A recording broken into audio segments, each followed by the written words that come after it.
Bom, pessoal, o que eu vou fazer aqui agora? Eu vou trabalhar essa metade da porta, vou finalizar ela com esse setup que a gente definiu. E o que eu faço? Eu sempre faço o corte no carro inteiro e depois eu refino o carro inteiro. Eu nunca faço assim, corte, refino e lustro. Eu sempre faço uma etapa inteira no carro, depois eu vou para outra etapa inteira no carro, tá? Então aqui eu vou fazer com uma máquina rotativa e depois uma outra peça do carro, vou mostrar para vocês trabalhando só com a máquina rota orbital e chegando nesse resultado final para a gente poder ver que é possível, independente da máquina, tá? Então aqui agora eu vou fazer a parte de cima da porta.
Então aqui agora, medir a temperatura.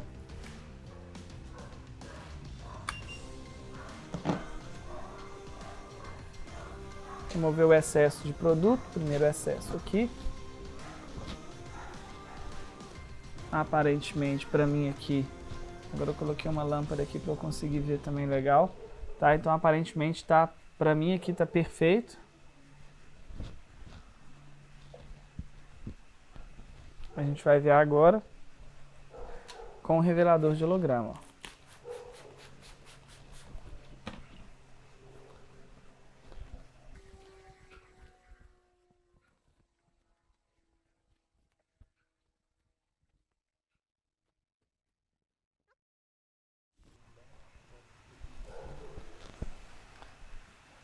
Bom, pessoal, aqui eu vi que eu tive um resultado muito melhor. Eu usei o mesmo processo, só que o resultado foi melhor. E provavelmente a melhoria nesse resultado, com uma passada só que eu dei aqui, né, eu não precisei da repetição, eu já não tenho riscos mais e nem marca de boina. Provavelmente devido a eu ter trabalhado mais tempo com ela e depois eu ter reduzido essa rotação dela, já garantindo um acabamento no final da etapa de corte aqui. Então aqui agora vamos fazer a parte de baixo aqui, tá?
Bom, pessoal, então o que eu observei que a gente ainda tem aqui?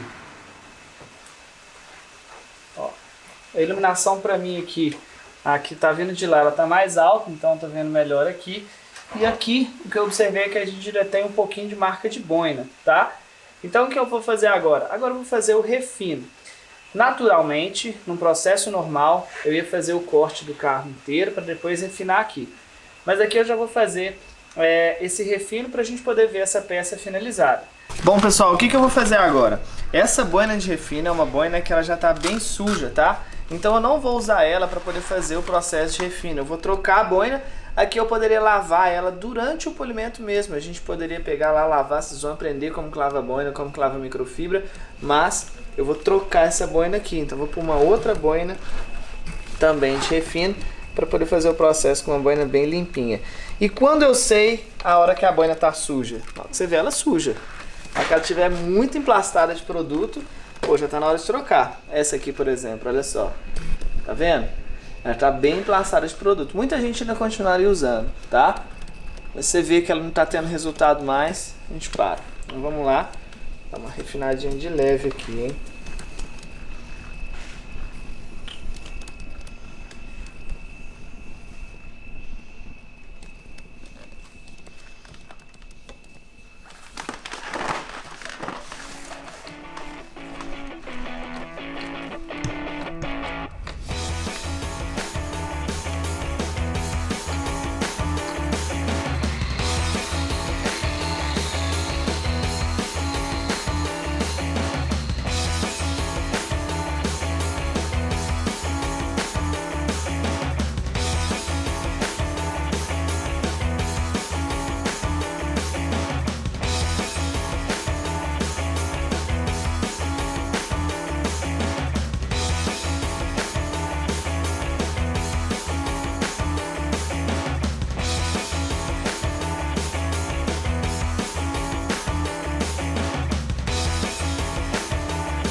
Bom, pessoal, pela iluminação que eu estou acompanhando ela por ali, aparentemente pela iluminação que está aqui, não essa que vocês estão vendo aqui, tá legal, né? Eu vou olhar de lá, se tiver uma iluminação, nas duas iluminações tiver ok, a gente dá por finalizado. Se não, a gente ainda vai trabalhando ali até conseguir eliminar as marcas. O importante é que nesse período, quando você está começando a polir o carro, essa adaptação ela sempre vai estar acontecendo. Você tem que descobrir qual que é a melhor forma, qual que é a melhor...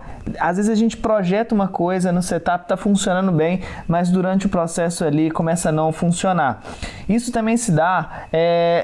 um termo que eu uso muito é que o verniz ele chega a um ponto que ele fica cansado, principalmente os vernizes mais macios.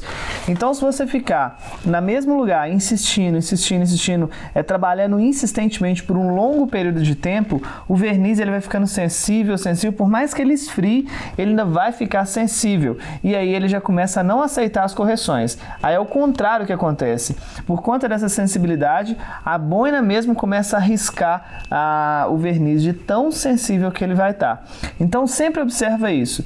Se você viu que aqui você está insistindo, não está funcionando, não fica insistindo demais na mesma área. Vai fazer uma outra área e depois você volta aqui para dar um descanso para o verniz, para ele esfriar completamente, tá? E depois você volta, você já vai ver que a correção ela vai ser muito melhor. Então essa dica eu descobri depois de muito tempo que eu ficava insistindo ali, não conseguia resultado, até que um dia eu fui embora para casa estressado. Falei, amanhã eu chego e resolvo. Eu cheguei no outro dia, eu fiz o mesmo processo que eu estava fazendo no dia anterior e funcionou. E aí eu comecei a perceber que o verniz, ele chega, o termo que eu usei para isso é que ele fica cansado, macio, sensível demais por essa insistência. Então fica bem ligado nisso aí, beleza? Vamos conferir aqui, se estiver ok, a gente toca o barco.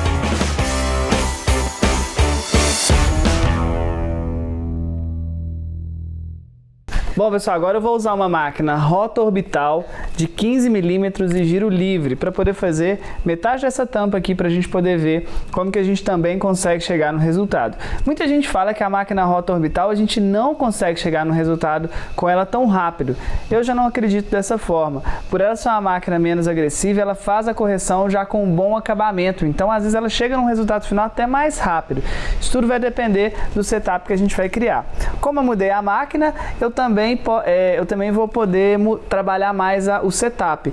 O que eu vou fazer aqui, como a máquina rota orbital ela é menos agressiva que a rotativa, eu tirei a agressividade da máquina. Então eu aumentei a agressividade da boina, trabalhando com uma boina agora de média agressividade, e não uma boina de refino. E aqui eu vou continuar com o composto de corte. Então vamos lá fazer metade dessa tampa traseira aqui.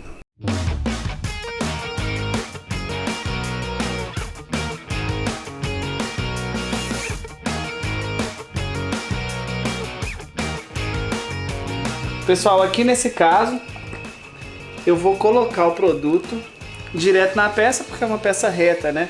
Então eu já posso aplicar ele direto aqui, tá?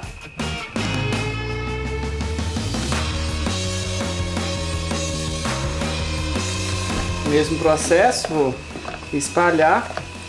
E a máquina rota orbital a mesma coisa, né? Lembra como é que a gente trabalha o domínio da máquina? Pois é. Aqui, ó, sugiro que principalmente quem está começando, né, isolar esse friso aqui, esse aerofólio aqui, para a boina não pegar aqui nessa beirada. Agora você já está mais acostumado, já tem um domínio melhor da máquina e não quiser fazer isso, não precisa, até porque você vai conseguir ter um contato melhor aqui na pequenininha aqui, tá? Velocidade que eu vou trabalhar com ela, velocidade 4 e vamos ver.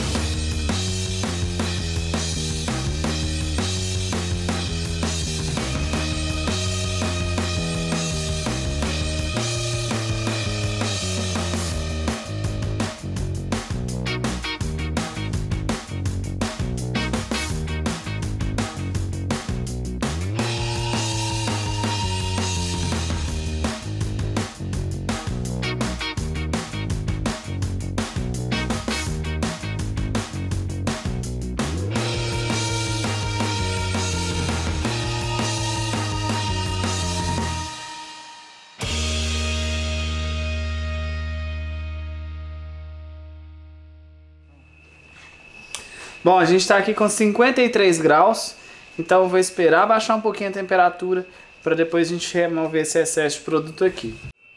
Bom, o que eu observei aqui, gente, ainda tem um pouquinho de risco. Eu repeti o processo aqui, eu acredito que já vai estar resolvido o problema dos riscos aqui, tá? E quando você começa a trabalhar com uma outra máquina, é como se estivesse fazendo um novo processo de setup. Para poder descobrir o que vai funcionar. E aqui eu já vi que funcionou. A técnica de reduzir a agressividade da máquina e aumentar a agressividade na boina continuou, manteve o equilíbrio que a gente estava usando. Então aqui é só repetir o processo.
Pessoal, nessa tampa traseira eu observei que tem uns riscos aqui, que é risco que você passa o dedo e não sente na unha. Porém, como o polimento ele vai remover uma média ali de 8 a 10 micras, um polimento muito agressivo, que não é esse caso, pode ser um risco que ele você não sente com a unha, mas que também ele penetrou mais do que 10, 15, 20 micras aí.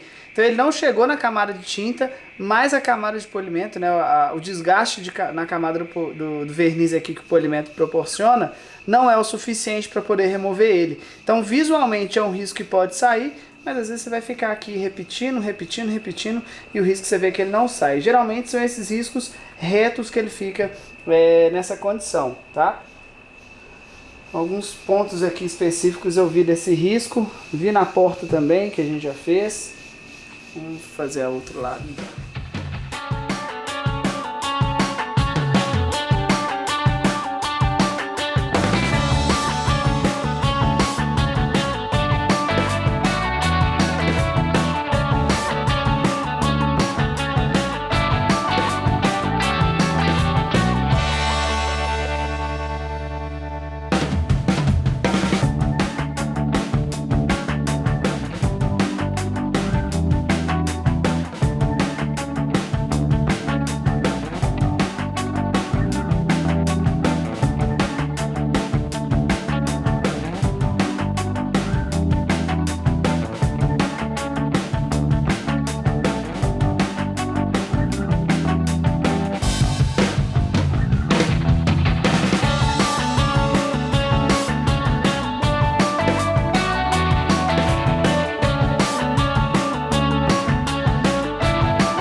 Bom, pessoal, todos esses cantos aqui, ó, da peça, se depois você quiser vir, a máquina grande não chegou, a boina maior, a boina grande não chegou e tal, se você quiser fazer com boinas menores, não tem problema.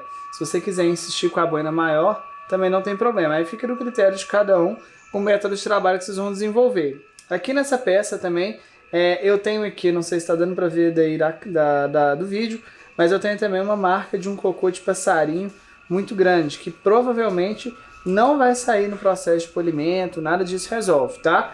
Eu tenho aqui alguns riscos retos também, que eles estão um pouco mais profundo.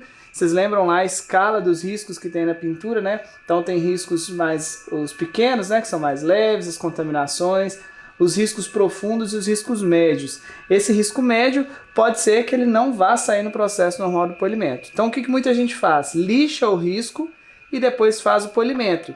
Eu não gosto de usar esse método porque quando você lixa o risco, você tira a casca de laranja original da pintura, que é um método de proteção. Essa casca de laranja faz com que o sol bata na pintura e essa casca de laranja vai conseguir dispersar melhor a intensidade de calor, não deixando ficar acumulada na pintura.